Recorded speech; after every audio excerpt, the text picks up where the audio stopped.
Okay, Michelle, the recording has started. Am I okay to go?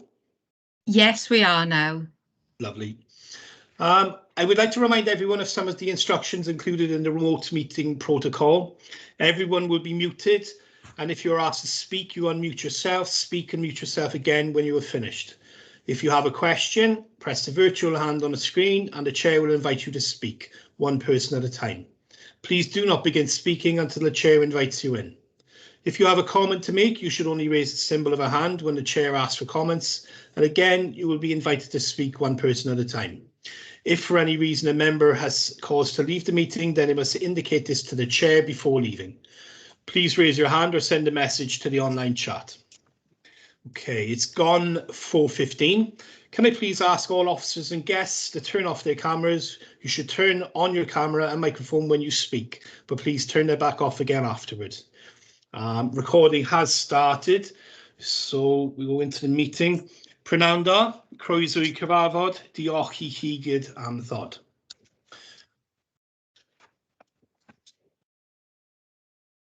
Okay. Agenda item number 1, apologies for absence. Michelle, have we had any? I don't Apologies think so. received, Chair, from Phil Starr. Phil is here now, I think. Oh, I was just about to say that he may be able to join the meeting at some point. Okay. Yeah, I'm in now. Yeah. You're in. Okay. Yeah. Lovely. Thank you, Michelle. Thank you, Phil. Agenda item number 2, declarations of interest. Members are reminded of their personal responsibility to declare any personal or prejudicial interest in respect of matters contained in this agenda in accordance with the provisions of the Local Government and Finance Act 1992 relating to Council Tax, Local Government Act, the Council's Constitution and Members' Code of Conduct. Anybody got any declarations? Malcolm? Yes, thank you, Chair. Yeah, just for clarity, agenda item number 3 makes reference to trade waste. I do have trade waste, but I don't use the council's facilities. Okay, thank you, Malcolm. Okay, agenda item number 3, the Household Waste and Recycling Centre, van permit delivery and booking systems. I think this is going to be presented by Stephen Thomas. Or Paul Davis. Stephen, okay. Hi councillors, hi all. The report to consider the pros and cons of the existing van permit scheme, identify potential options for alternatives and provide information on what other authorities, what systems they're using. So I thought I'd summarise the report and obviously we take questions later, but the van permit scheme was introduced in 2008 predominantly to reduce the amount of trade waste being deposited at sites. And at the time, as we were sort of in contract for the provision of these sites, we were paying a lot of money for what was predominantly residual waste because we didn't recycle as much as we do now. Since bringing the sites back in-house, that may have altered slightly. Obviously, financially, it's still important, but with the increase in Welsh Government recycling targets that we had to achieve, then taking a lot of recyclable waste through the sites it is beneficial. But as I said, not financially. There aren't a lot of elements to the van permit scheme. There's 4 really that we currently have. For consideration, and that's we allow residents per household 6 permits per rolling year. They can have a maximum of 3 permits in 1 day. Permits have to be used within 7 days, and we don't allow vehicles over 3.5 tons into the sites. So those are the 4 main elements of the van permit. We've got the pros and cons, but as I'm sure you'd have noticed, some of the pros are also the cons. And if I can give you an example, 6 permits per household per year has a financial benefit for us in that we don't take as much waste or recycling through the sites. So financially beneficial, but likewise, limiting it to 6 permits per rolling year doesn't allow us to accept as much recycling as we perhaps need to achieve the Welsh Government targets. So, and there's a couple of examples of those that I'm sure you would have picked up on. In comparison to where we are with other authorities, I've listed a number of different elements. And the only one that really stands out where we are sort of not running quite similar to the other authorities is in the amount of permits we give per year. In that there's only 4 authorities in Wales that give less than 10 permits, and we are obviously one of those. So that set the context, and then obviously improvements that we could potentially make, and these are obviously for discussion, is the 6 permits per year. Maybe we are not giving residents enough, and maybe we need to give a few more just to get some more recycling in and make it a better service for our residents. Limit it to 3 permits at one time has now more or less become redundant, because a couple of years ago, before COVID, we introduced the permit scheme electronically. So, for instance, where residents couldn't pick up their permits before over the weekend, they'd have to get 3 in one go, maybe if they were going to make multiple trips on a Saturday and Sunday.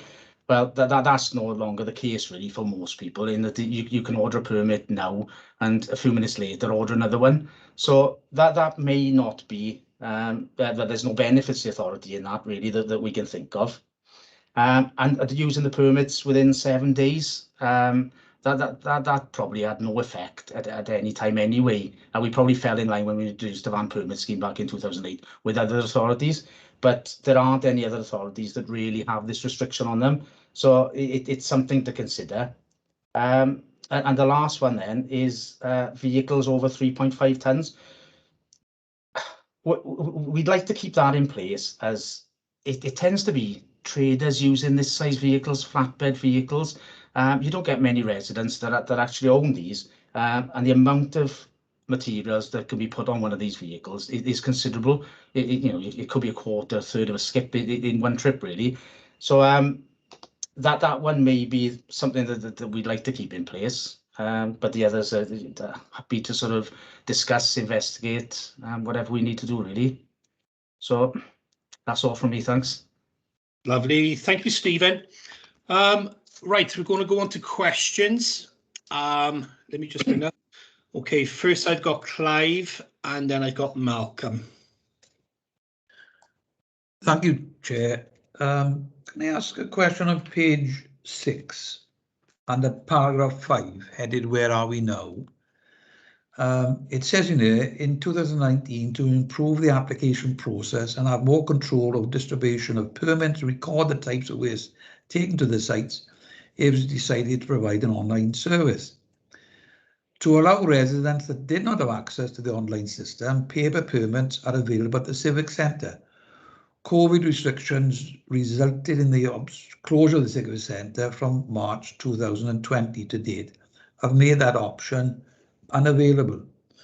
So the obvious question is, for the last 2 years, for those who aren't au fait with the online system, or they've got problems with it,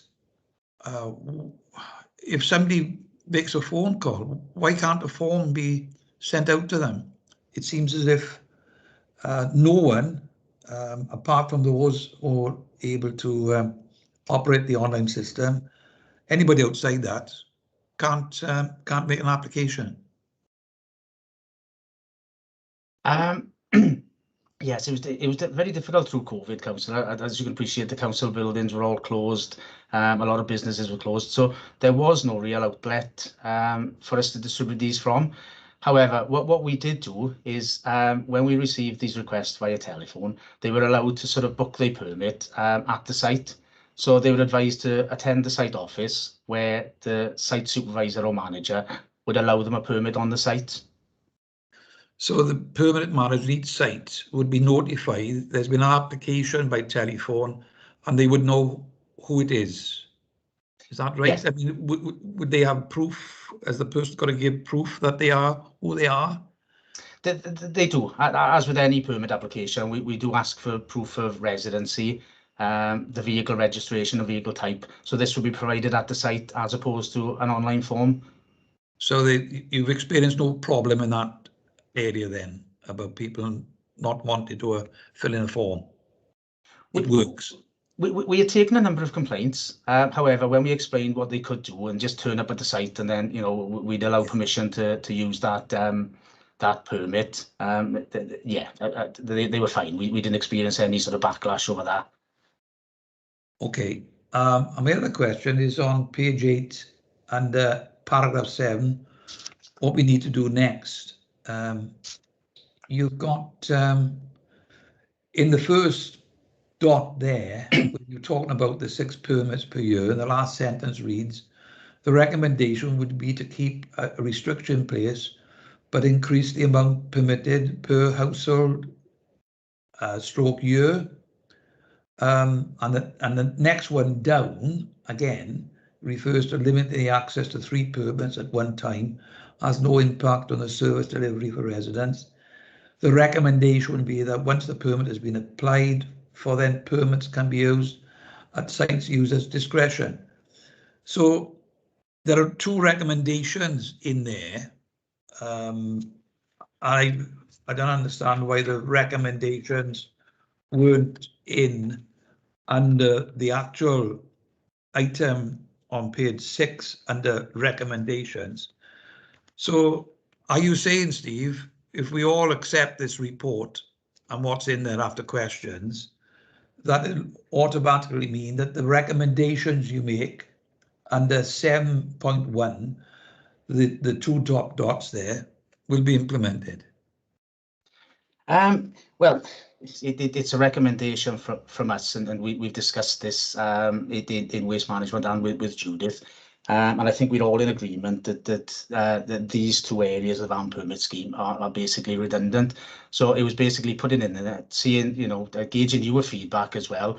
And if the feedback is positive towards those, then we would investigate further and take it from there, really. Yeah. So to help the chair of the committee, do you want at the end of this item, you want somebody to approve those recommendations? That's all I'm asking for, is with the way we do it. I'm not sure what the process is really. As I said, we can take it from, if you were supporting that, then we can take it from this meeting and investigate. We'd have to investigate fully to make sure we get the right outcomes, but certainly we're happy to do that. Yeah, I mean, I've got nothing personally against that, but all I'm saying is I think those recommendations which you found under paragraph 7 on page 8 should probably be under the recommendations under 2.1, because there's no recommendations there as such. Thank you, Chair. Okay, yeah, take your point. Thanks, Councillor. Is that it, Clive? Yes, thanks. Okay, thank you. Malcolm. Thank you, Chair. Hi, Steve. Yeah, I note from the report that there's currently 1 local authority out of the 22 which accepts trade waste at their sites. Have we looked into, if we accepted trade waste as a chargeable service, would this have an effect on fly tipping throughout the borough? Could the council actually make money by charging traders to deposit their waste there? And would that also increase our recycling rates? Yes, we've looked at this a number of times, not in any depth at all, but discussed it in our waste management meetings, and it does have the potential to increase the volume of our recycling, as you say. It also has the potential to increase our finances, providing that service at a charge. So I think it's one of those items that we've looked at constantly in order to try and achieve the Welsh Government recycling targets. We continue to do so, but at the moment in no real depth. Right, perhaps is it something we could do an in-depth look into? I don't know how anybody else feels about that. Mark, I think it's a good idea. I don't know if we take a vote on that later on or something at the end of this, because a lot of residents do bring up the amount of fly tipping out there, and a lot of it does seem, I'm not saying it comes from builders, but it does seem to come from DIY projects in I agree with that, Chair, as well. Clive, did you want to come in on this? I think you just raised your hand. Yes, thanks. I think that as it's the only authority in Wales currently that accepts trade waste, Chair, I think what we should be doing is finding out from Newport what are the pros and cons. You know, because if it's the only authority, what are the real advantages? What are the disadvantages? And if they've been doing this for some years, we would need to know. And if you want, well, I move at this stage, Chair, that we seek all that information from Newport County Borough Council to be further considered by the Scrutiny Committee before any recommendation comes from us. Stephen, can you clarify that it is Newport City Council? I seem to have missed that. I did look it up last night that they've got a facility for taking trade waste. Can you just confirm it is Newport? I don't know off the top of my head. I didn't put Newport in the report, but I can certainly find that information out and come back. Yeah, lovely. I was looking last night, and I think I mentioned in the pre-meeting that Newport have got a landfill site that they do charge for. Clive, we'll come back to this at the end of this item, if that's all right, and we'll put some issue forward steps. Yeah, no problem. Okay, Malcolm, did you have any more? Oh, sorry, Chair, forgot to take my hand down. Apologies. No problem. Lee Davis. Thanks, Chair. Yeah, Stephen, since the permits came in, has that maintained the number of permits given out per year, and did it increase when they went online? We haven't got that information to hand, Councillor, but because it's quite a new thing really. But we can certainly look into that and compare pre-electronic to post-electronic permits. Yeah, just be interested to know. Thank you. Thanks, Chair. Thank you, Lee. Councillor David Jones. Thank you, Chair. Going back to the use of trade waste, Steve, would we need to change our licence on the sites to accept trade waste? No, we wouldn't, Councillor.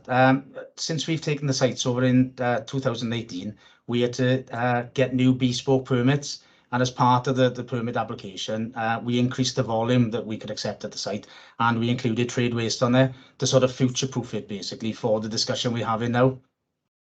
Nice one. I do have one or two more. Do we know what are the main waste materials that are left when permits are used? If somebody gets a permit, are we aware of what the main waste is? Yes, definitely. I couldn't pinpoint it to specific materials. It wouldn't be black bag waste as it would have been in the past, because we've got a black bag sorting facility on site, and we encourage the public to sort before they come to site. But it would be mainly garden waste and DIY waste, so wood, metal, hard plastics, plasterboard. Yeah. Going back to the van permits, it really baffles me, and I don't know if you can give me an answer to it. Why a resident would let the materials build up to, I don't know, half a ton or more before they dispose of it?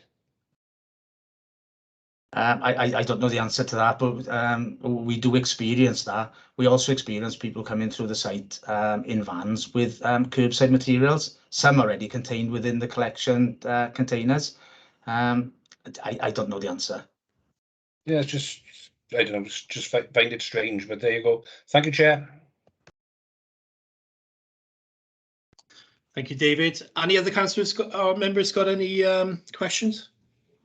Okay, I've got a couple I have for Stephen.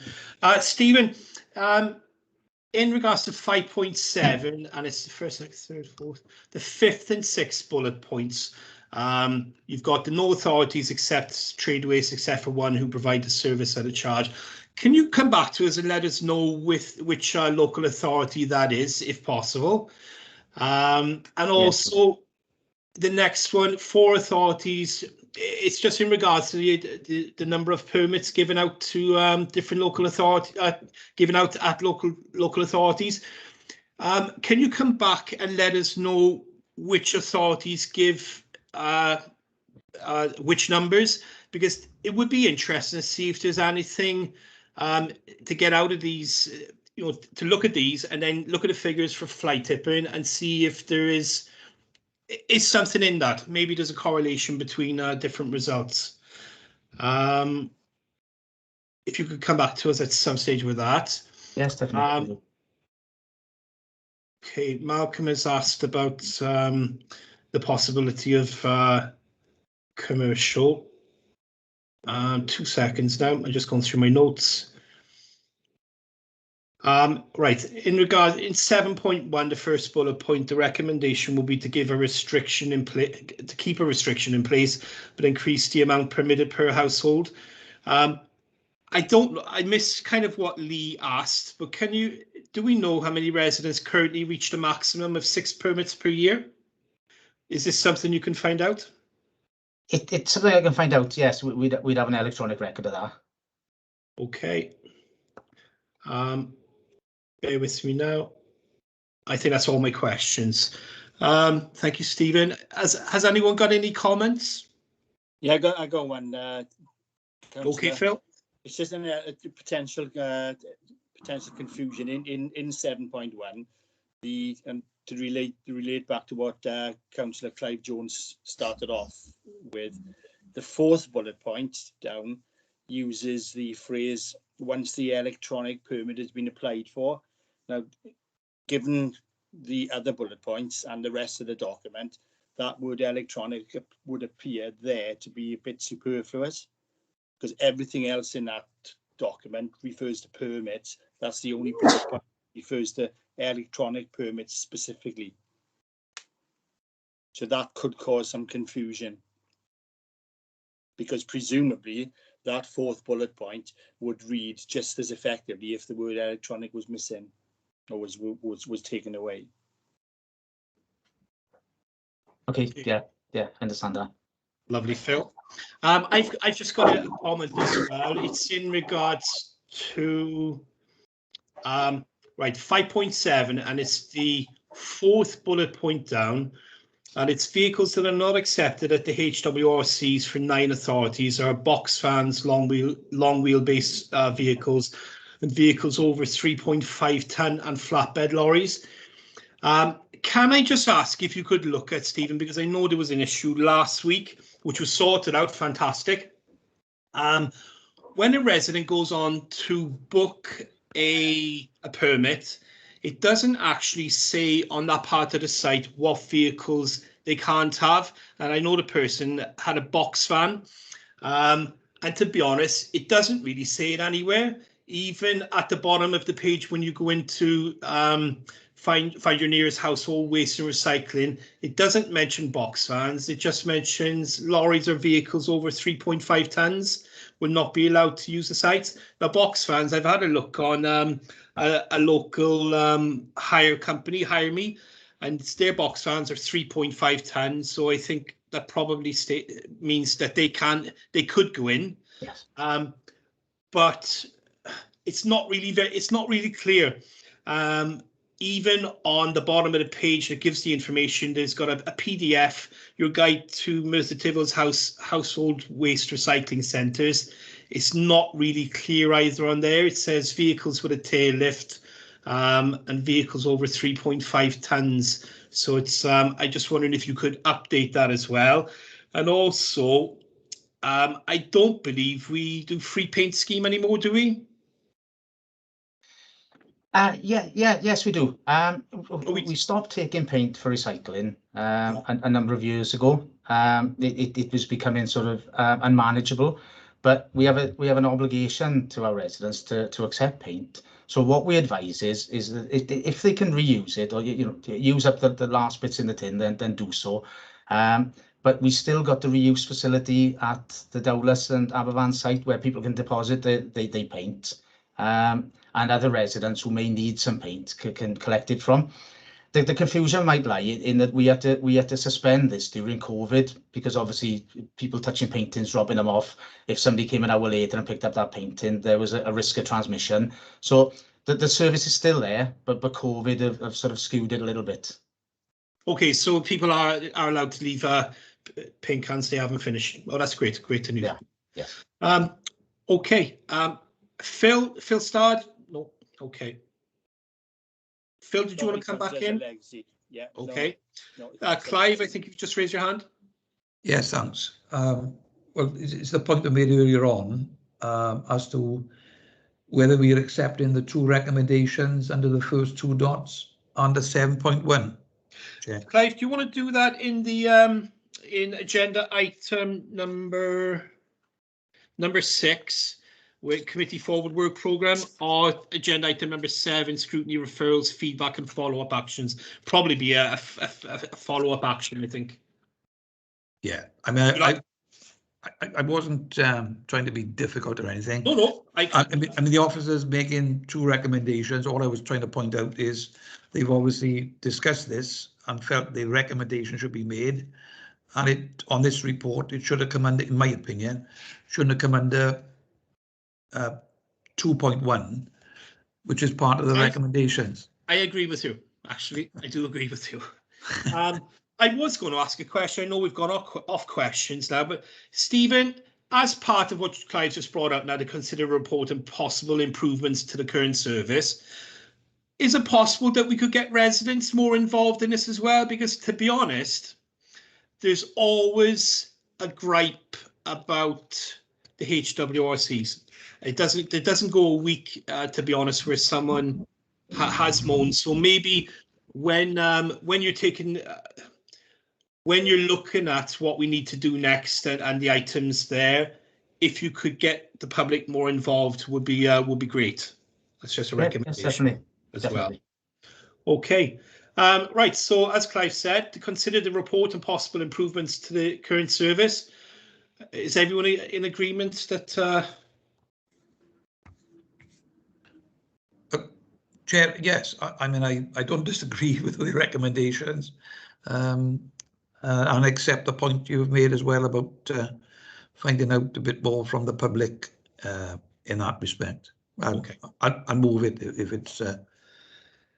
I think we'll just bring it up in agenda item number 7 as a follow-up, because I think somebody wanted some extra information going forward as well, and maybe we can ask Sean.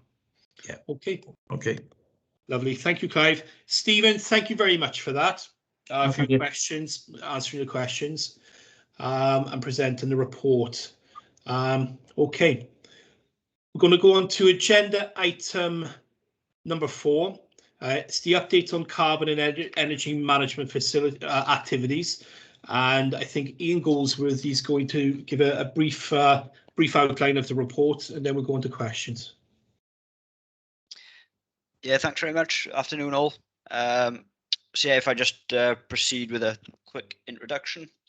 So in October 2019, we formally approved our first carbon management plan.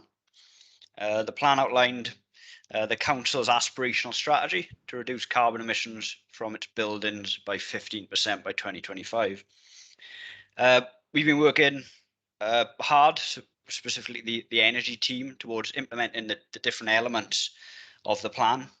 This includes installing energy conservation measures and renewables in our buildings, upgrading our meters, and improving the overall energy management capabilities within the authority, all to help reduce costs and carbon emissions. In March 2019, the Welsh Government set targets to achieve a carbon neutral public sector by 2030. Work is in progress to help decarbonise our buildings, and this work will need to continue to maintain the momentum and help the council reduce its carbon emissions further. I think taking action over the next 10 years is critical to ensure we can continue to work towards the Welsh Government ambition. And this will rely on us moving away from fossil fuel heating systems, increasing the amount of renewables on our buildings, and reducing our energy demands as much as possible. I say that the report that you've been looking at just gives an overview of really of what we've been doing over the past sort of 12 months.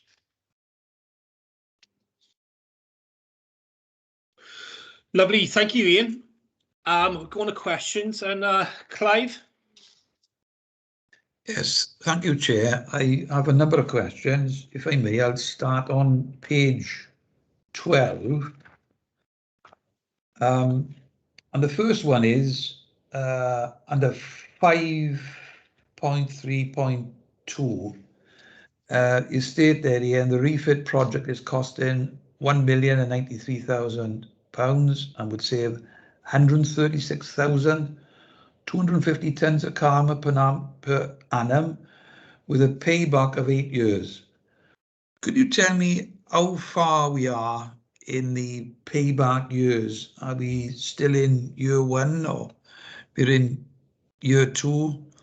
Because we are talking about a lot of money, and frankly, I think we need to make these savings on target, and particularly reducing the amount of carbon that we use. Yeah, so we're about 70% way through the sort of the installation process. So even though I say savings are being made, for example, we might have done an LED lighting upgrade in a school in September. So you got about 4 months worth of savings there. Really, year 1 will be starting in April, really, this April onwards. So we're right at the start, really, of the payback period. So in effect, we've got nearly another 7 years to go. Is that correct? Yeah, that's correct. Yeah. Right. So we've got a long road to follow. Same page, 5.3.5. You refer to all will have a positive impact on reducing the council's environmental project. The remaining project is set to be complete by May 2021. But if you look at paragraph 5.3.3, it says it's beginning in May 2021. So should 5.3.5 be, I don't know, May 22 or May 23? Is that a mistake? Yeah, Clive, next time I send my scrutiny report out, I'm going to send it to you to review it first, I think. So, yeah, that is a mistake. So apologies for that. What should be the year again? So it should be completing in say April to May 2022. Right. Okay. So, Okay. yeah, I missed that. That's all right. I'm still on the same page, 5.4.2. You refer there to the half-hourly metering is required to understand operational energy use and take actions to reduce costs and consumption with particular benefits of schools. When have we started this half-hourly metering everywhere? Because I fully support that. I think we need half-hourly metering as many places as possible. And you make reference to a particular benefit to schools. I'm on 2 governing bodies, one a primary school, one a secondary school, and on the finance committees there. Believe you me, the half-hourly metering is definitely required in all the schools. So we started it. Any ideas when we're going to finish? Yeah, so yeah, in terms of the half-hourly metering for electricity and gas, we probably got about, I think it's got some of it in the report, but I'd say about 90 to 95% of our buildings have got electricity and gas half-hourly metering. The electricity half-hourly metering we've had for quite a number of years now. And then the gas has sort of come a little bit later. Probably in the past 12 months, we're up to 90%.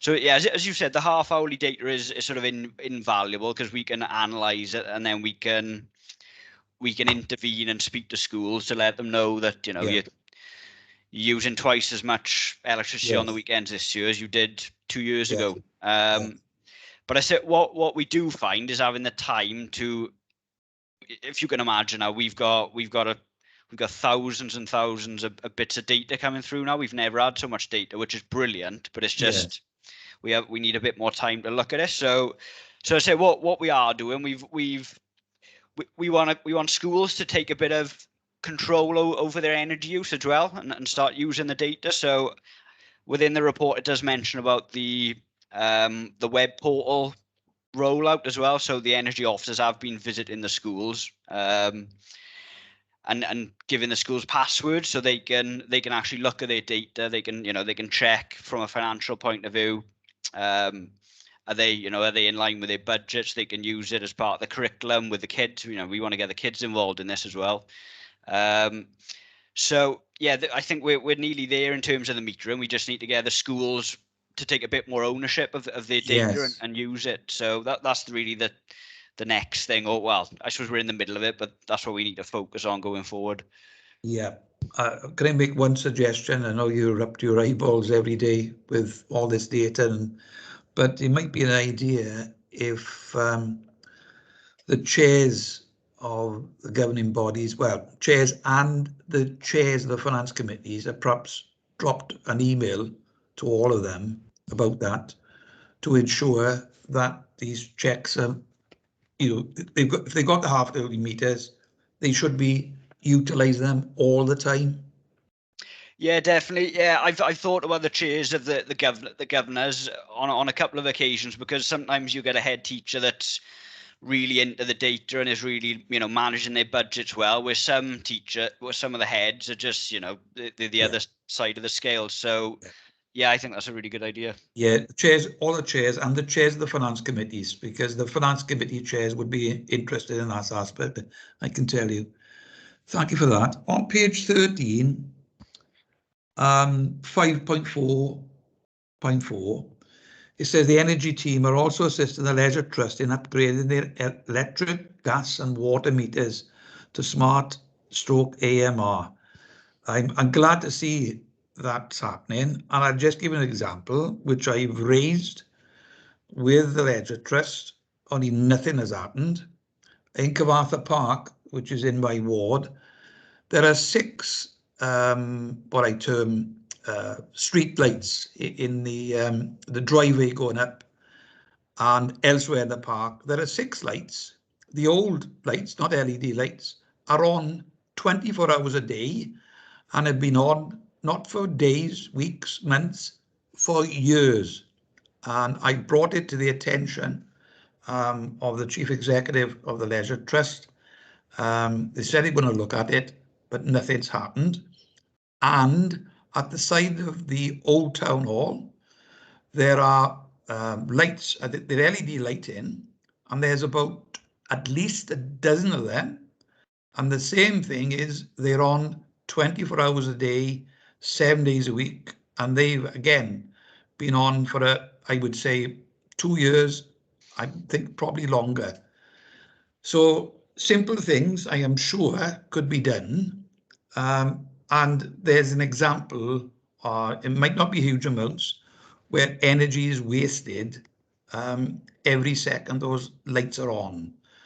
I was told, as far as the old town hall was concerned, that they were going to look at the management system, but clearly nothing's been done.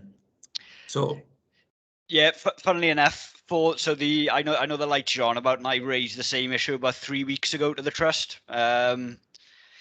So yeah, I'll say if you got about 20 of those little things, they add up to quite a lot of money. So they do.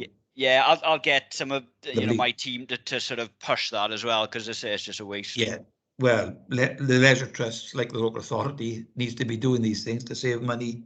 Thank you. Same on the same page under 5.51, new gas supplier, Total Gas and Power. And you refer that as part of the Crown Commercial Service Energy Framework, all gas supply contracts successfully transferred to Total Gas and Power in April 2021. I think you might have perhaps got this under the wire before all these energy firms started going bust in the last few months. Is this company in a good financial situation? Yeah, so Total Gas and Power, I think they were like in the big six. They call them the big six energy suppliers. So they're not one of the littler ones. So in terms of financial stability, they're fairly secure in that regard. Okay, lovely. On to page 14 now. It's 5.7.6. It's got there, the MTCBC reported its carbon emissions to Welsh Government in November 2021. I know that's only 2 months ago, but have you had any feedback or reaction from the Welsh Government about that? They've said thank you for submitting, but that's about as far as it goes really in terms of feedback. I say they're still playing catch up really and trying to get their heads around some of the commitments they've made themselves, specifically around procurement. So no, we haven't had any feedback from them. Okay, thank you. On page 15 under 5.12.3. It says to understand the potential low carbon alternatives, MTCBC has commissioned the Welsh Government Energy Service to write a report related to this. Have you any idea when this report will be ready? Yeah, I would have thought that report will be ready in the next, I would say 2 to 3 months. Right. What that report has done is taken a sample of sites. So I think we've got the civic offices in there. We've got some of our larger schools. And the idea of the report is to give us an understanding of some of the financial impacts of changing our heating systems. We've got a further study being carried out next month, and then I think that includes 6 buildings. But ideally, we want as many buildings as we can with the sort of the cost and the carbon emissions data. So we've got a clear picture really in what we've got to do. Yeah. Okay. Thank you. On page 16 under 5.13.2, it refers there to the energy team will be utilising some of the RTI funding to install additional solar PV systems at a care home and 2 primary schools. Would you be able to furnish the committee with the names of the care home and the 2 schools, please? Don't have to do it now if you haven't got it. Yeah. So the care home is T. Gurnos. Right. And the schools are Pantascaslog and Gestley Vailog primary schools. All right. So they were the ones we missed. Well, not missed, but we didn't do as part of the refit project. Right. Okay. That's fine. Thank you. And my last question, still on page 16 and the 5.14.1. It says here the government has issued guidance on the safe use of buildings during the pandemic. This includes the increased use of natural ventilation via opening windows and doors to improve air quality. As a result, it is anticipated that some sites will see an increase in cost, electric and gas, and carbon emissions relating to heating system during the colder parts of the year. Because of the issues that have been raised during the pandemic, where we've got the inadequacy of ventilation systems all over the place, thousands and thousands of properties, would you seek to include in that whether the ventilation systems are working correctly in all our civic buildings, particularly in schools, which I've raised and asked questions about with the Sue McCarthy as to whether schools I'm a governor of, that ventilation systems are checked and are efficient? From my understanding, all the main ventilation systems do undergo there's a servicing regime. So there's an annual servicing regime, which I think is pretty good, and I think there's a company called the NG are pretty much on top of it. That's not to say that there will be issues throughout the year that could affect that, but a lot of our we haven't got loads of ventilation systems. I don't know if that's a good thing or a bad thing, but the ones we have got most of them seem to be doing okay, to be honest with you. So from your point of view, what the investigations you made, they are working correctly. Yeah, I wouldn't like to put my sort of head on the block, but I would say that they're getting an annual service, and the sites normally tell us if there's an issue most of the time. But I say, in regards to that 5.14.1, it's a major issue. Being a sort of an energy professional, we've always been told to keep things airtight, don't open the window when the heating is on. And now we're doing the exact opposite to best practice, and most of our schools were not designed with a pandemic in mind. So it's going to be interesting to see what happens over the next couple of years, really, from Welsh Government. Okay, thank you very much, Ian. Thank you, Chair. Thank you, Clive. David Jones. Yeah, thank you, Chair. Yeah, and in 5.8.1, it says individual departments will be accountable for their carbon footprints and how they will reduce it. Who will be responsible for this in each department, and can you give examples of how they will reduce the outputs, please? To be honest, I say I'm just an officer in property services, so I couldn't tell you I think that would have to come sort of a higher pay grade than myself. Off the top of my head, I can imagine it being the the department heads. To be honest, we've got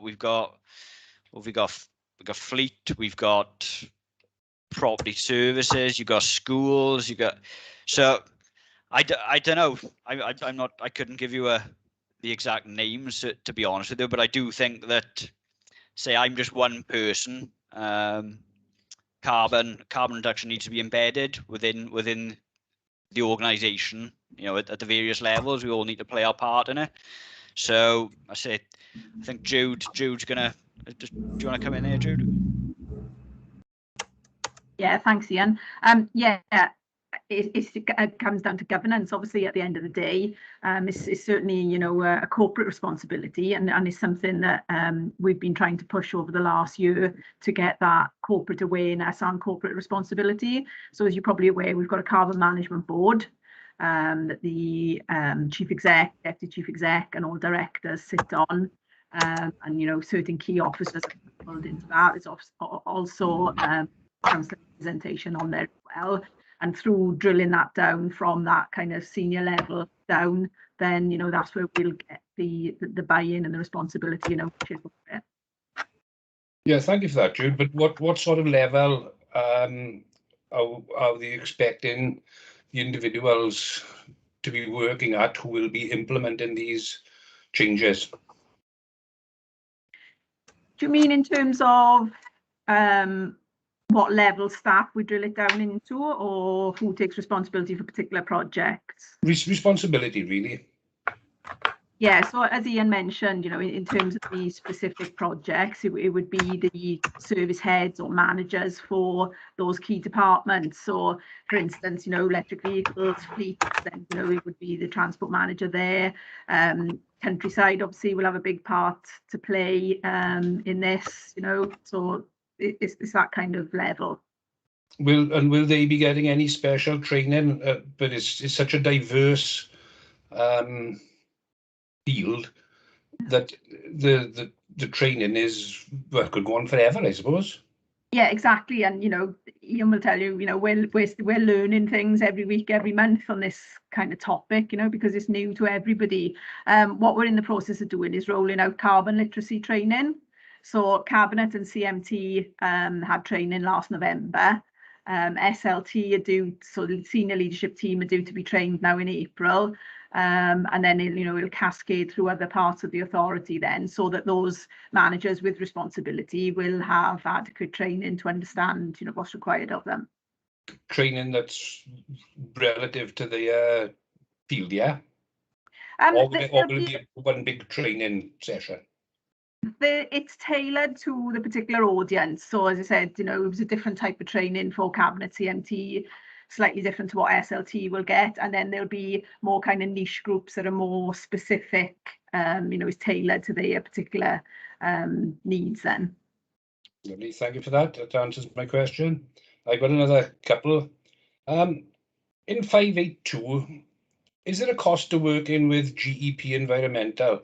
And if so, can you tell me how much this is costing, please?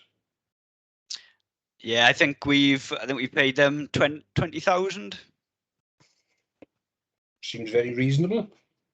It's probably worth adding there that was funded out of the RTI plan, the funding for that. From the RTI. Thank you. From 511, the decarbonisation webpage. It's clear that websites are the way of current and future communications. But how will we reach the probable majority of people who do not use the internet for communications other than Facebook's and its ilk? Some, as can be seen from recent council surveys, they've been very poorly responded to. What else can we do to communicate our position? Yes, it's a good question, and I think it's one area where we've struggled and we haven't done a lot on is the communications side of this. I say we're so busy doing the nuts and bolts sort of stuff that the comm side sometimes gets forgotten about.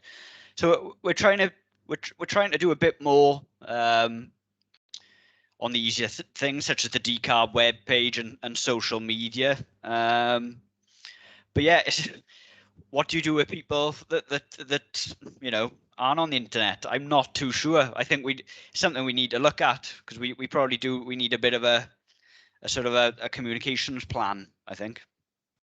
Yeah, and well, I certainly agree with your comments. Sorry, but I've got one last one. Do we know the current carbon footprint of the St. Tidville shopping precinct? And how will the purchase affect our targets, our near-term and long-term targets? And do we know what type of investment will be required to reduce this to an acceptable level? That's a tough one, that is. God. Sorry, Ian. I could tell. I haven't got the figures, but yeah, we have worked out the energy usage. So I could definitely let you know off this meeting what the carbon emissions are for the centre.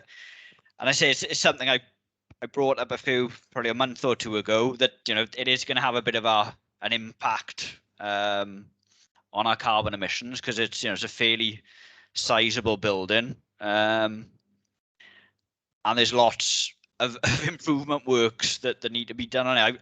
I wouldn't like to say what needs to be done on it, but there's multiple things that need to be done to that could bring it up to a better standard. But I wouldn't like to go into that into too much detail, because say I wouldn't. There's a piece of work around that, I think.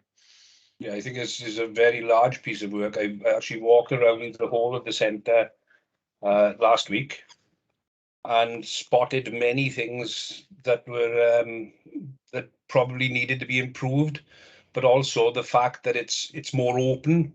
The upstairs areas are just open rather than individual small units. Yeah. The first thing we need to do is we need to improve them. So it's a bit of a messy building. Was it 1960s, 70s? There's stuff all over the place in there, as you probably know. So we need to improve the metering. So we need to get half-hourly metering in there for a start, to try and reduce. I'm sure there's got to be a bit of wastage there. But I say, yeah, I was walking around the indoor market and we got, You got glazed ceilings. There's lots of heat loss. There's all the lighting could be changed there. There's loads we could do there, to be honest with you. So yeah, Delighted to know that you're on it, Ian, and I'm sure you'll get the correct outcomes. yep. David, can I interrupt there? I think Judith wants to come in there. Thanks, Chair. Yeah, I was just going to say it's a really good question, Councillor, and it harks back to the previous question about governance, because, you know, it's key that in terms of corporate responsibility that we account now for impact on carbon in all decisions we make across the council. And something Ian and I are working on is adding to the integrated impact assessment. Now, you know, have you considered carbon and the impact of that? So you know, hopefully you'll start seeing that on council reports in the not too distant future. I'm sure we will, and thank you very much. I'm sure we'll get on top of it, Judith. That's me done, Chair. Thank you. Thank you, David. Clive, did you want to come back in? Yes, please, Chair. Sorry, I've got further 3 questions, but that's a really good question from Councillor David Jones. Obviously, we've only just purchased the site. I can see that you're on it. You probably had your eyes opened when you went round there as to what could be done. Some of them, I'm sure, are pretty simple tasks that could be done to start saving money there. What I was going to suggest there, Chair, is, because that's quite a bit of work, I would have thought be interested on our decarbonisation agenda and reducing the costs there, which I'm particularly interested in as chairman of the Governance and Audit Committee. I'm going to make a suggestion that sometime that Ian brings a report back to this Scrutiny Committee on what we're doing to reduce the carbon output there, and what projects are going to be carried out, and the cost of that, and what savings can be made. So I think that is something that we would be interested, Chair, in scrutinising, I would have thought. My other questions, I don't know why, but I missed them. On page 17, there's 2 there, top of the page under 6. It says that all buildings will have energy efficient measures, LED lighting, BMS systems, renewables installed, which will lower running costs and carbon emissions. I entirely agree with that. Do we have a target date, Ian, as to when all of that will be done? You know, X number of years? Yeah, so I suppose there's a couple of things to consider. So for the refit project, we've tried to maximise the installation of those technologies. So LED lighting, we've done as much as we can. Well, not as much as we've done, about 90% of what we can do. But we need to do a little bit of mopping up. So there was a couple of sites where we were unsure of the future when we were procuring the refit, so we didn't want to install LED lighting if the building wasn't going to be there in 2 years' time. So we just need to review that and make sure that all the buildings that should have LED lighting have got them. We're doing a similar thing with the solar PV over the next 3 to 4 years.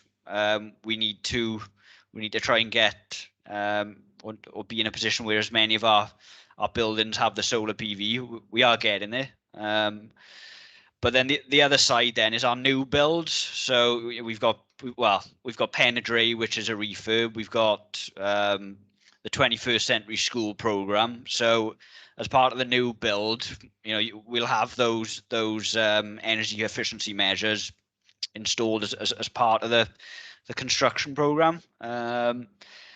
But I say we're pretty well on our way really with a lot of those energy efficiency measures because of refit. So I'd like to think within the next year.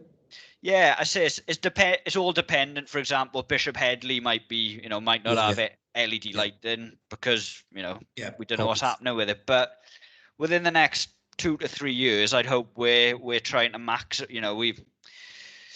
we're scratching around for buildings to actually put energy efficiency measures in. The one area we need to consider is the leisure trust buildings, which they need to be looked at, and ideally it would be good if we could do a refit program on some of their buildings as well.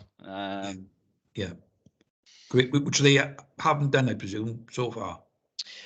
Not yet. No, the data is so poor there. The energy data. We want to try and improve the data. That's where we've started sort of improving their data by installing the smart meters. But the next step will be, once we've got a good 12 months of data, you really want to start looking at what you can do to save money and carbon in them. So obviously we need buy-in, but that would be an ideal scenario. Yeah. Okay. Thank you for that. Still on page 17, at the bottom of the page, 7.7, it says the call on Welsh governments to provide the necessary support and resources to enable effective carbon reductions. Have you any idea, when you talk about support, I presume you're talking about the necessary financial support? And if it's the financial support you're talking about, what's the ballpark figure that you and your team have got as to what would be required by this authority to deal with all of this? Yeah, it's mainly financial support. It's a really good question. How much it's going to cost, and I don't think there's one authority in Wales that knows exactly how much it's going to cost to decarbonise their whole estate, because things are developing. It's quite new. But take, for example, if we want to change all our gas boilers in our building, we have low carbon heating. We know that's going to cost millions of pounds. So when we do these surveys, the low carbon heat surveys, we will have a much better idea in regards to that within the next couple of years. But we need that financial support. In England, they've got sort of the Parliament have given grant schemes to public bodies in the region. We're talking hundreds of millions of pounds to install low carbon heat. So, I would expect Scottish government have just announced something, so I would expect Welsh government to be announcing something in the next year or two, and then we just need to be in a position where we're ready to go to start sort of using our money. Yeah, what I mean is perhaps you and your team need to have a figure, a ballpark figure that you know what it's extremely likely to cost, and be ready to tap into applying for those grants when that money arrives. Yeah, definitely. Yep. Okay, that leads me to our last question. I'm sure you've got this information, Ian, with all the data there. Would you know what the overall savings are for all the money that's projects that have been implemented so far? Would you have an up-to-date figure that the committee can be supplied with as to how much money has been saved throughout the authority with everything that you and your team have done so far? Yeah, so in the savings tracker, we have got a figure. I say, and it's around, what have we got, 728,000. That's a mixture of things. So, for example, we've got the Aventap remodeling, which I say I wasn't solely responsible for, but I think that needs to feed in as well. So that's the main headline figure, is that 728,000. What we also need to be conscious of that we've taken lots of actions that have reduced or stopped an overspend. So we might not necessarily see some of those savings reflected in the bottom line, because a school might have spent £2,000 more than what they normally would have, but we've stepped in and made that saving. But yeah, I think that's the sort of figure you're after, is it, Clive?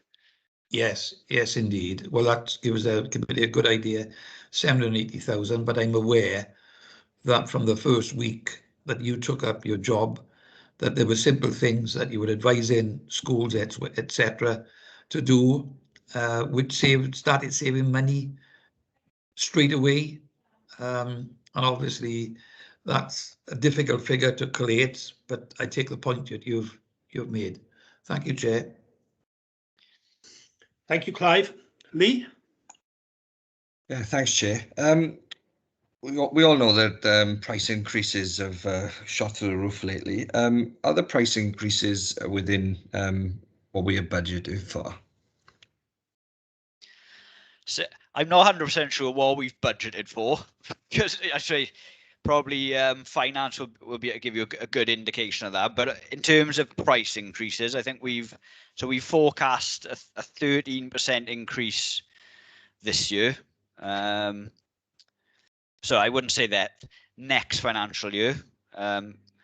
The benefit we've had for next financial year is that we've bought a lot of the energy prior to, or we bought a lot of it before we saw the major increases. So the worry is that so it would be financial year where we're looking at April 2023. That's where we may see some significant increases, and that's what, you know, that is worrying.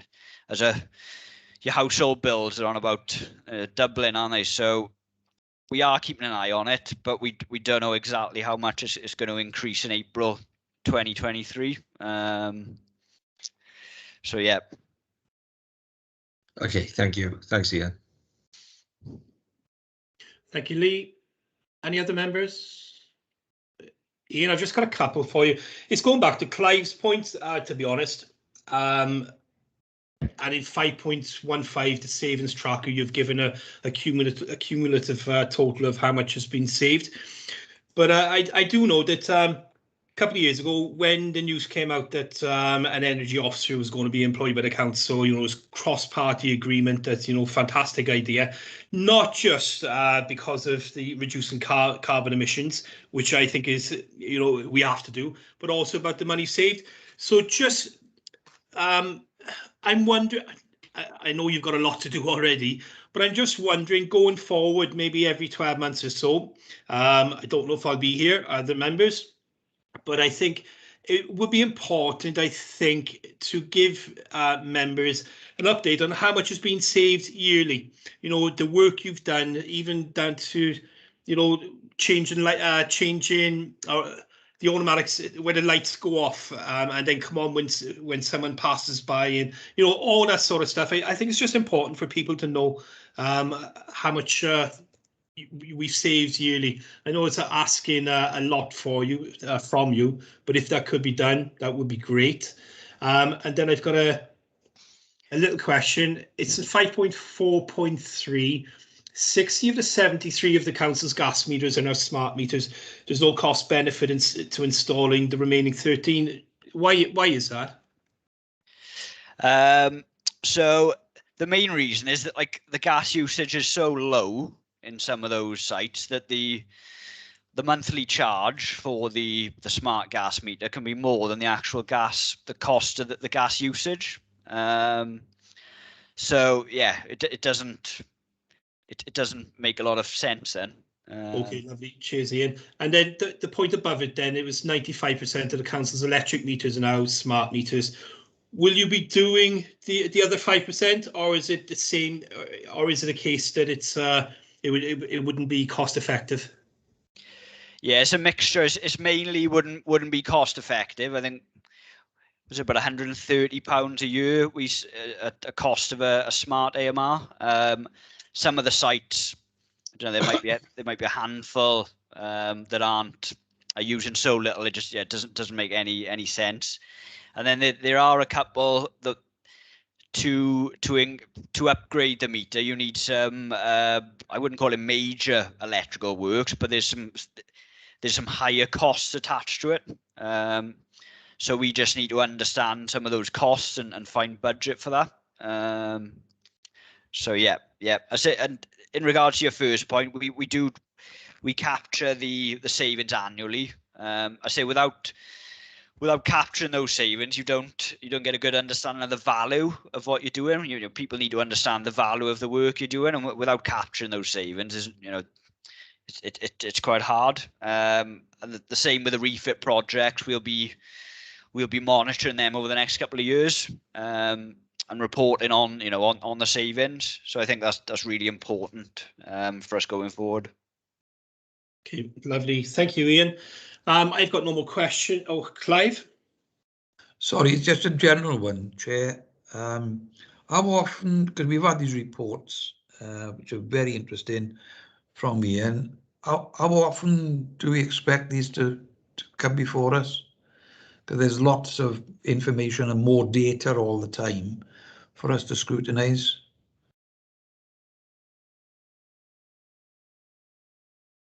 How often do we need to have them? That's sort of my general question.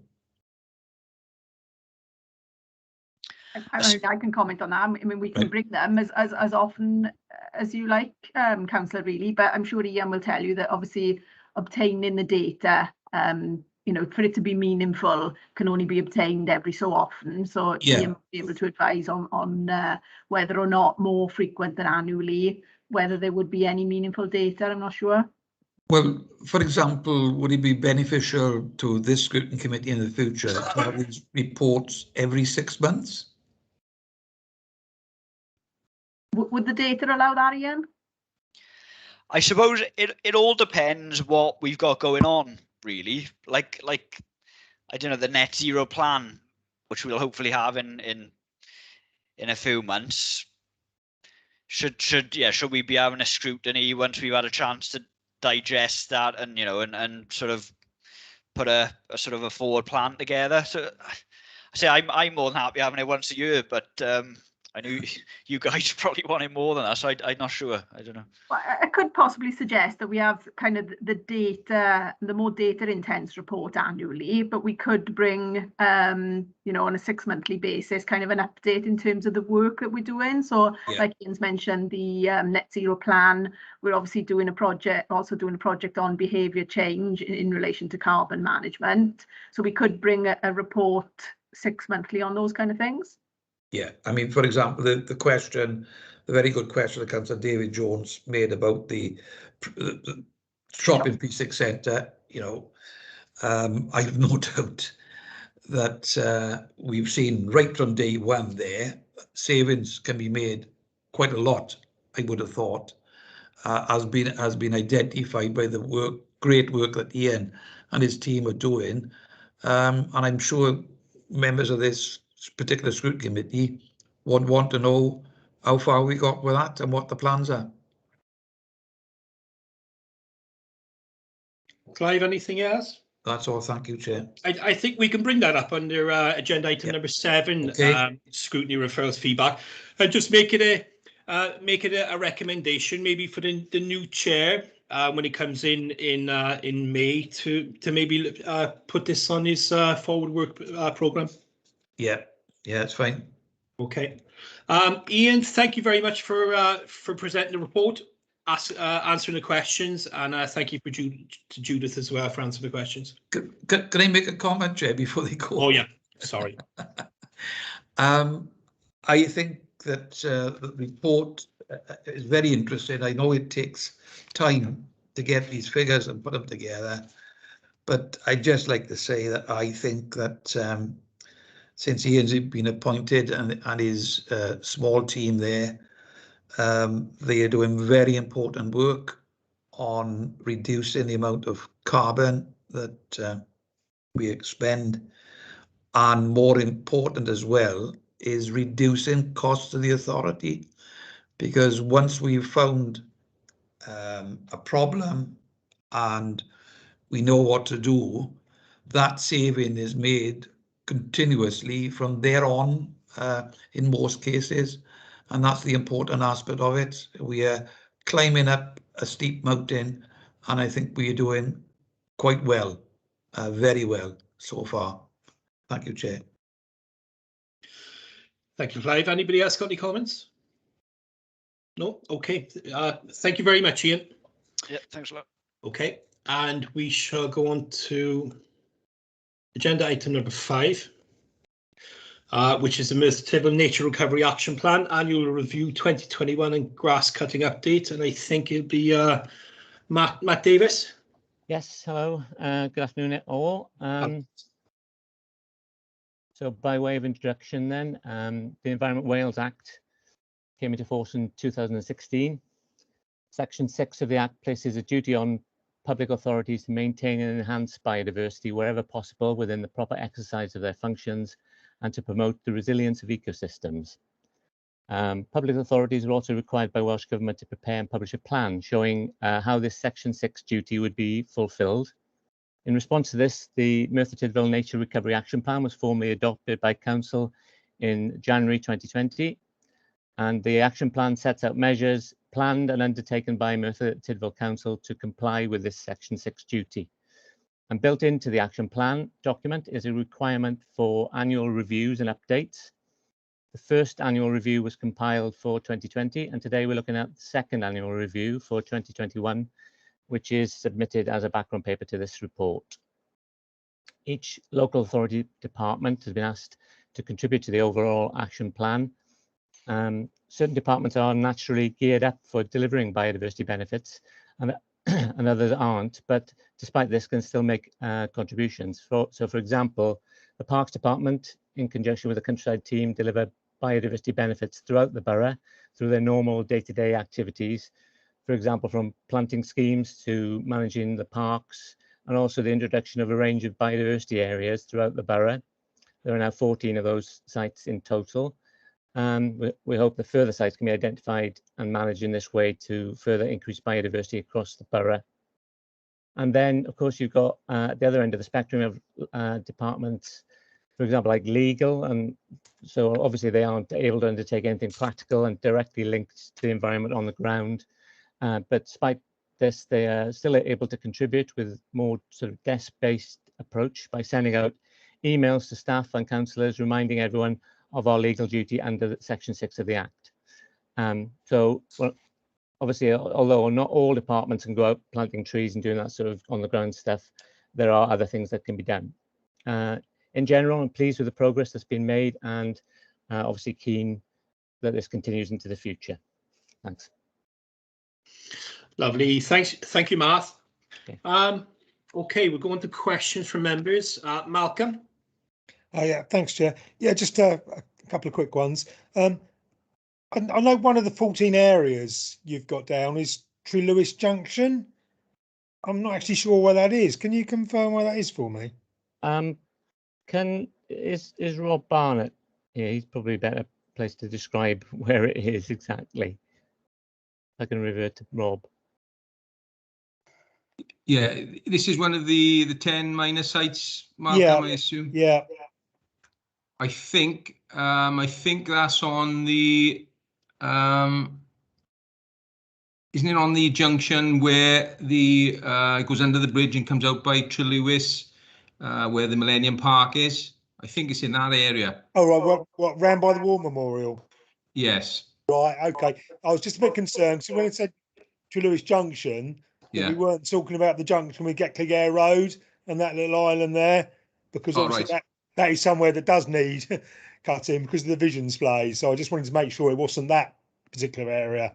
So no, that's fine. Thank you. And the other thing, Matt, is do you work in conjunction with people like the Getclig Air Common Ranger? Is there collaborative work with them? I've had some contact with it. Was Mark Ward, I think. Yeah, he's left. It's now Simon. Yeah, he's moved on. I haven't met Simon, to be honest. To be honest, I only had minimal contact with Mark. I had a couple of meetings with him, but I know he was doing amazing things, and he did give a good update for the review in 2020. But I haven't had anything from them this year for 2021. Right, I just thought it might be worth you working in collaboration with them on some projects. But, well, not personally. Maybe maybe Jill Hampson. Maybe I think Rob might know something there.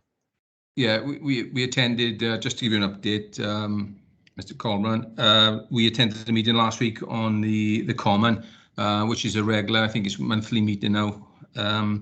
Yeah, so we are in collaboration with them. We do some, we help out on the fly tips, etc. And I know they've done some tree planting work up there, which is something we haven't been involved to date, but it is, you know, something we can look at and assist. So yeah, we are having regular meetings with those. Great, that was it from me, thanks. Thank you, Malcolm. Anybody else got any questions? Okay, I've just got a couple, Matthew. I just want on 5.7 it says ecological surveys of all 14 sites were undertaken by the council's ecologist in 2021. This is the 5 priority biodiversity sites, and then the 9 smaller sites as well. Now, bearing in mind, I've been following the news over the last couple of days, and all the newspapers and news outlets seem to be picking up that we're in the middle of the 6th mass extinction, and this biodiversity is so important. I'm just wondering if you would be able to update members and elected members and residents going forward with these priority sites. You've obviously done your surveys now, but going forward in years to come, if you start seeing other mammals, other flowers come into these areas, if you can just update members, everyone, exactly how biodiversity is getting better at these sites, and then it might help to add more sites to your list in future. I think everyone would like to see that. I don't know if that's possible, Matthew. Yeah, that's part of the plan, Councillor. We are the survey I did last year are going to form the baseline data, so that as we continue to manage these sites in a different way, I can do follow-up surveys every year, and then we can compare the data and see how things are improving. And yeah, I can certainly communicate that then when we've got more information next year. Okay. Now, I know you're really involved in the biodiversity and that, and as part of the 5 ways of working, this is what the council looks at. But what's your long-term goal? For what in general, for the for biodiversity, Merthyr Tydfil? Long-term goal, well, obviously, to improve biodiversity across the board wherever we can, and as the Act says, that then will improve the resilience of all our ecosystems. One of the things we have got to do is looking at green infrastructure, and yeah, so that's an important element too as well. Looking at overall across the borough as a whole, what we've got, what assets we've got, and how we can protect what we've got and improve and improve what's there in terms of biodiversity, and look to increase it as well. Okay, cheers, Matt. Just one other question. It's 7.2, and it's what we need to do next, and it's got any actions that have been so far been prevented due to COVID-19 restrictions will be pushed forward in 22. What actions have you been prevented from doing? It's just things like where it's mostly things that the countryside team organise, sort of public events where they get people together out to they do various things there. They do things in the orchards and tree planting and that sort of thing. It's just things that early in the pandemic these things couldn't be done because we weren't doing that sort of thing then. So that's the types of things I was referring to there. Okay.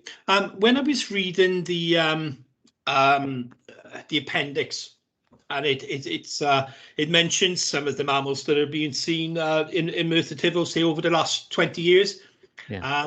And I see mink are being mentioned.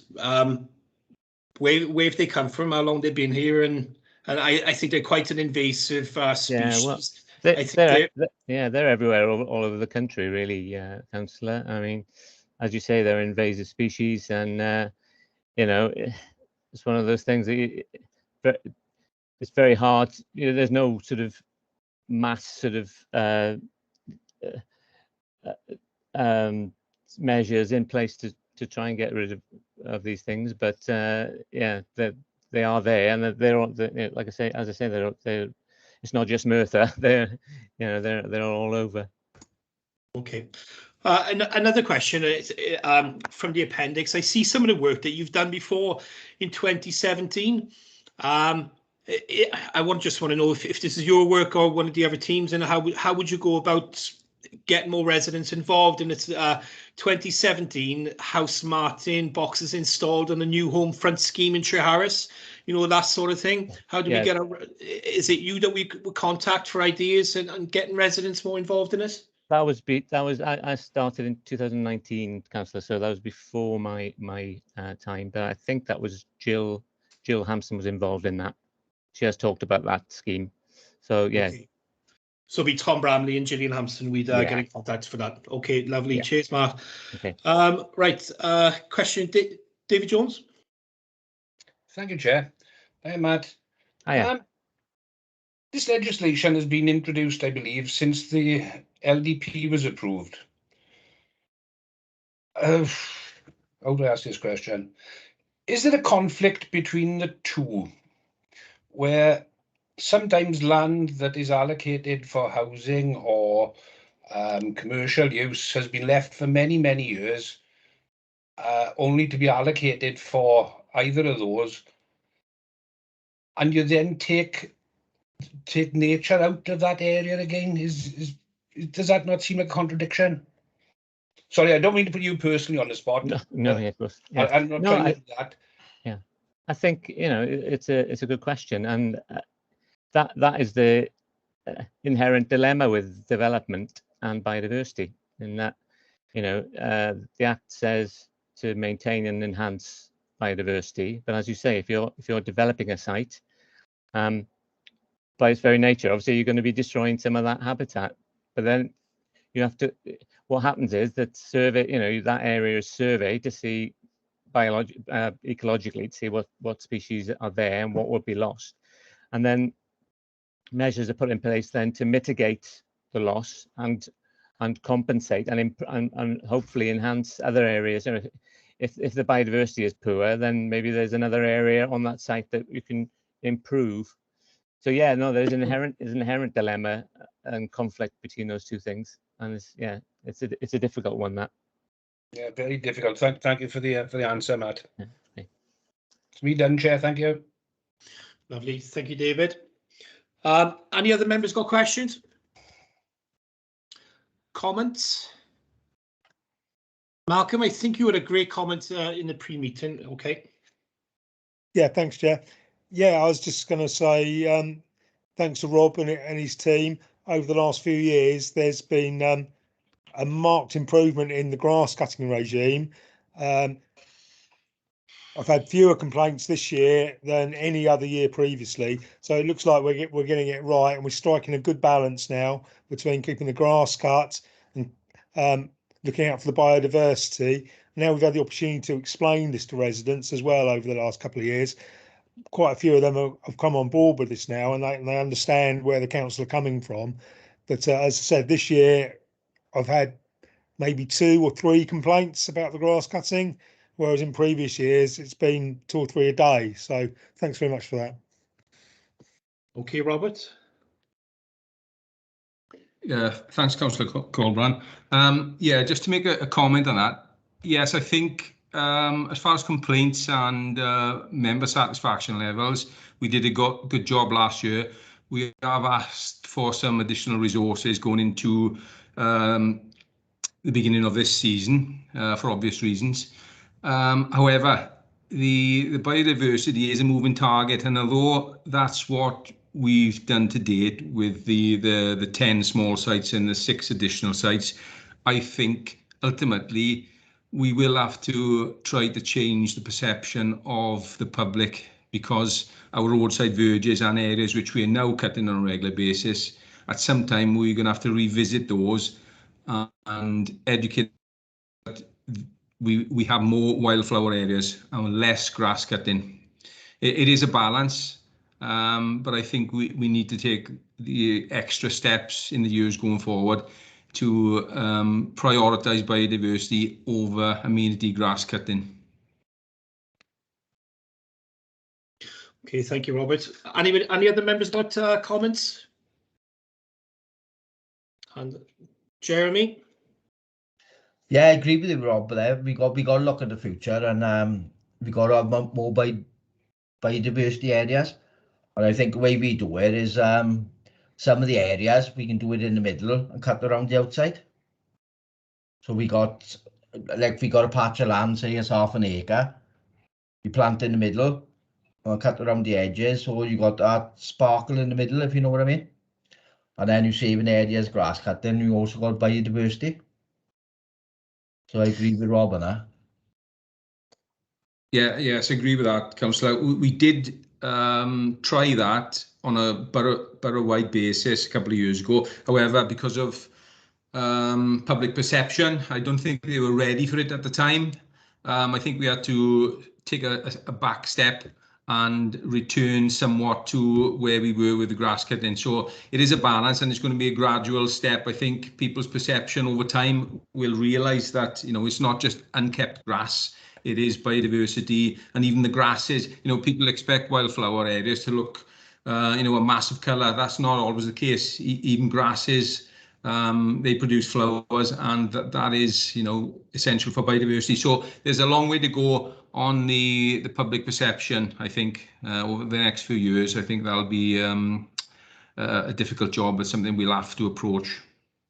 That's how we just need to educate, Robbie. We just got to pump it out with and get the message out there through social media or whatever, and tell people it's not always about beautiful. Sometimes it's like things you think don't look great, they actually provide more biodiversity than wildflowers sometimes. Agreed. Chair, is that it? Yeah. Matt, did you want to come back in?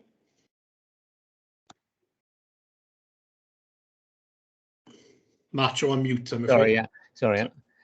Yeah, just really to agree with everything that's just been said about pushing it out and rolling out a bit further into the borough.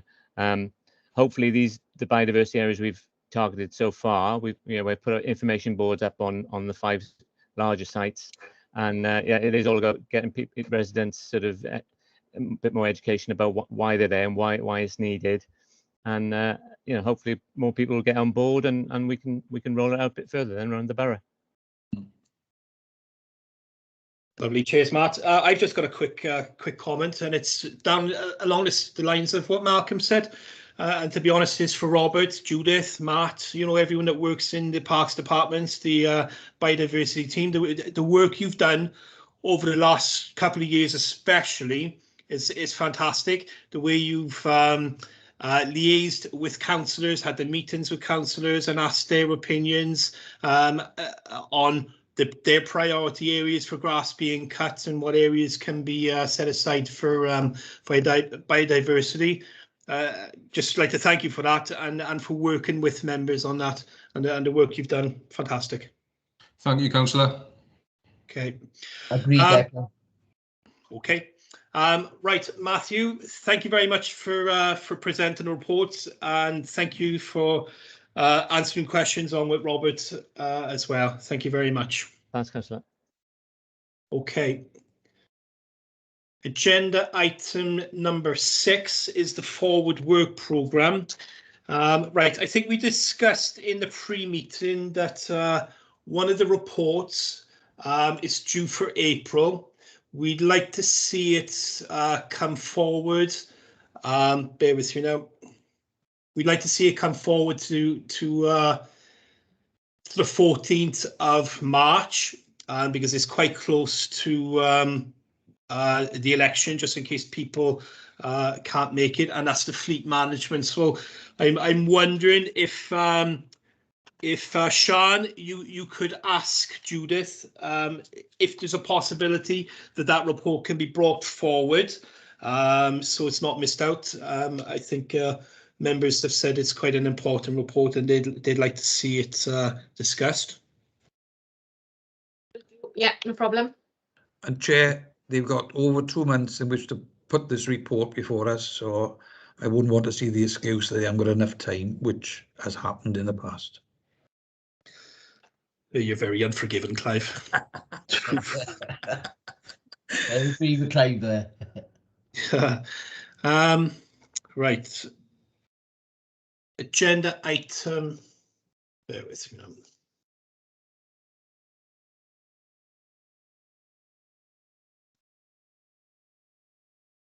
Chair, before we go on any further there, Yeah. are we okay for the other remaining item, the furniture reuse shop, to still be on that that agenda as well? Yeah. Yes, please, Sean. I think a lot of residents have been asking questions about that lately, and I think a report will be most welcome, so that it would update everyone and keep them in the loop, and just explain what's happening with that, who runs it, and who's in charge of it. Clive? I just got to leave the meeting. I've got a meeting scheduled for 5:45 with the leader of the opposition and leader and deputy leader of the local authority. So I have to leave now. Clive, before you go, if you don't mind, sorry, we'll skip on to agenda item number 7. I think, did you mention you wanted a report brought following on from agenda item number 3? On the shopping centre, is that what you're talking about? No, it was something else. It was. Bear with me now. Sean, I hope you took a note on this. Agenda item number 3 was a household waste and recycling centre. Was there something extra that was mentioned that? Okay, so the things that I captured on that one was members have requested further information on the agenda item number 3. So basically, I've done it in 3 kind of sections. The first section was about the trade waste. You wanted more information on, or can you confirm what authority actually accepts trade waste and what they charge the individuals to do that? And the second point I made on that was, can you contact the authority to confirm what they deem are the pros and cons of the accepting trade waste? So that was the one area. The second area was with regards to all authorities. You wanted to find out what the what or how many permits have been issued by all the other authorities in order to see if there's any correlation between the fly tipping. This I think is going to be a little bit difficult because you've got large authorities and small authorities. So, you know, perhaps when we get the information, it's not going to be as straightforward as what we might think, but at least we could possibly have a look at size area and similar authorities to Merthyr to see, you know, if they've got a change in their permits and how many permits they have issued. And the last point, moving quickly on, is with regards to Merthyr Tydfil County Borough Council. There was a couple of points noted. How many permits have been issued since the change of the process? How many people have requested 6 permanent permits in the borough? And you wanted the officers to update the information on box vans because it's not clear.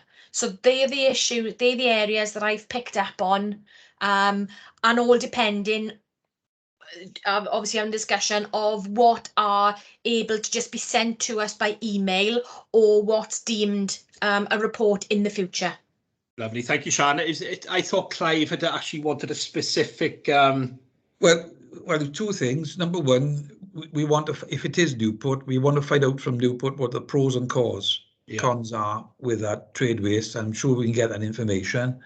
And the point that I've raised under 7.1 in that report was there were specific recommendations in the first dot and second dot, and I didn't, the officer what, so I might presume that those recommendations have been agreed under 7.1, the first and second dot?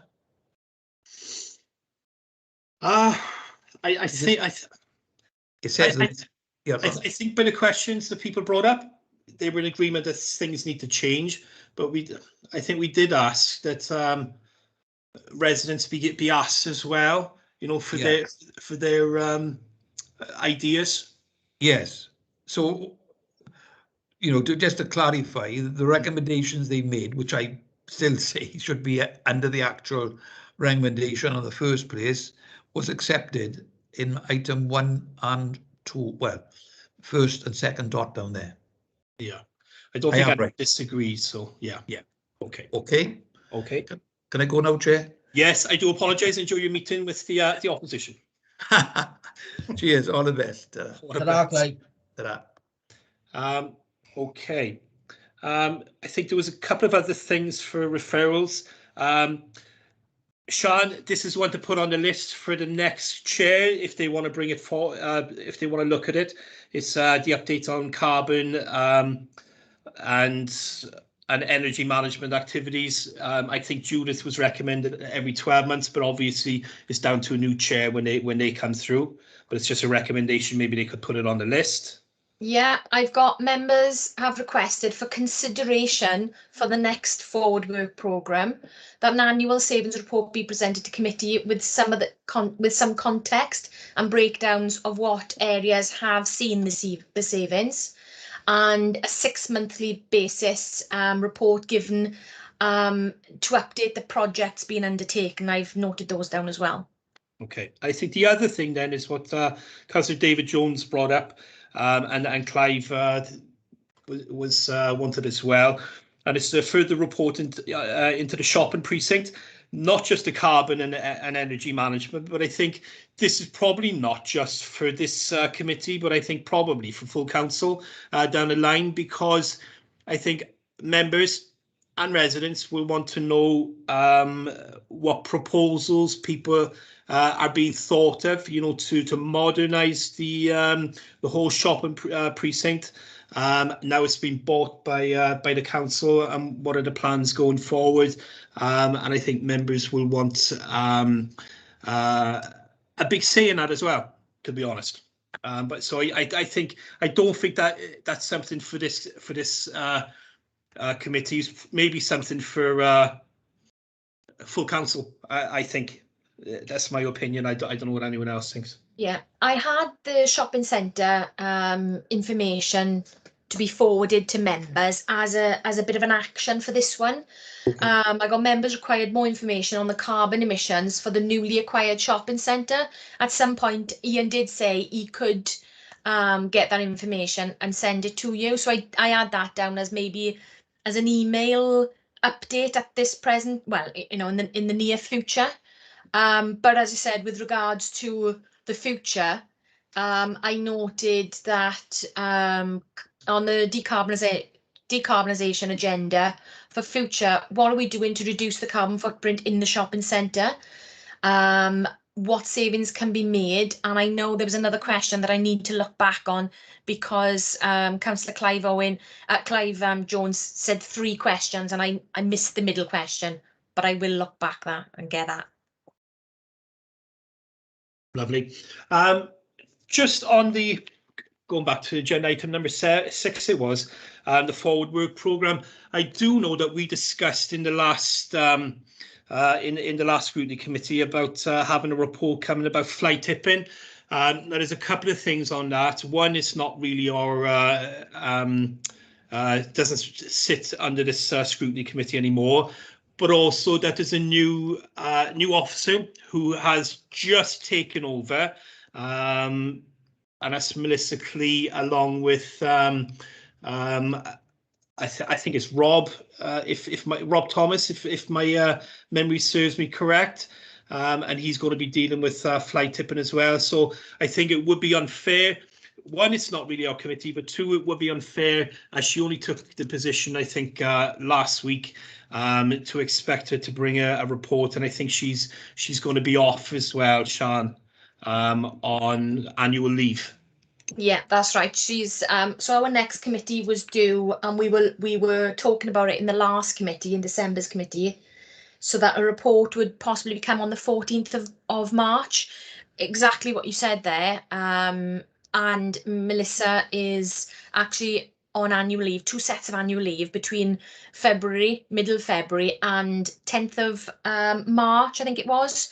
2 separate annual leave occasions that she'd booked in prior to her employment in her new role.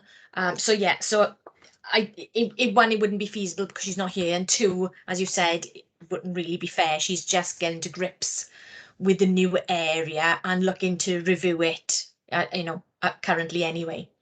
Yeah, I just add on that. I've dealt with them both now over the last week on a fly tipping issue, and the initial signs from both Melissa Clee and from Robert Thomas is very proactive, and I think they'll do a good job. Right.